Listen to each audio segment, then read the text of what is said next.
Some New Mexico researchers say pollution from modern man is pushing tropical rains in Central America farther south and out of historically wet areas. That's hurting a lot of small family farms in places like Belize. The revelation comes from research done in the rainforest deep underground in a cave. The story now from Bob Martin.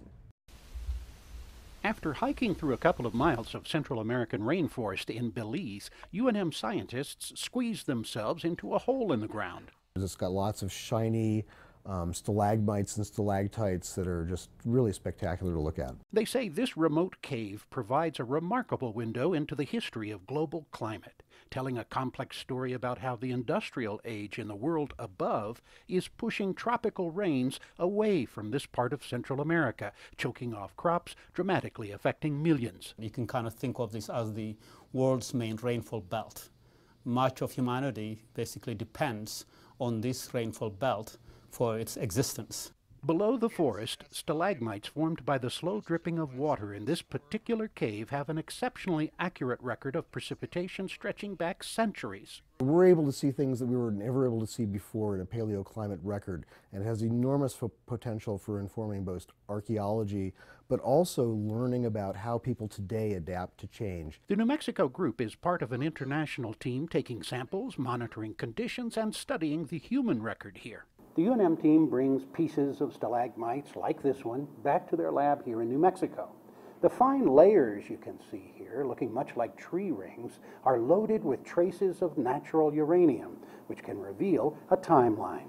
Small scrapings are collected. This much material is all it takes. After refining in the lab, samples head for UNM's world-class $1 million mass spectrometer. Because we have that instrument, we're able to construct a chronology that competes with the tree rings. UNM researchers say the cave record shows as modern man pumped more things into the air of the northern hemisphere, the particles acted as a screen and kept the northern hemisphere from warming as much as the southern.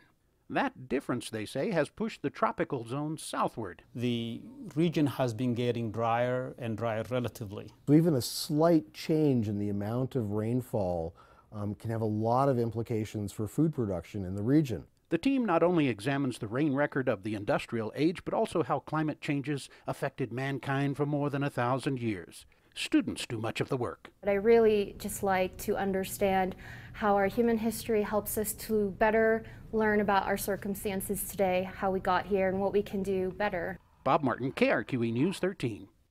Now, in a previous joint study in Belize, UNM researchers say they helped prove it was a massive drought that caused the collapse of the Mayan civilization.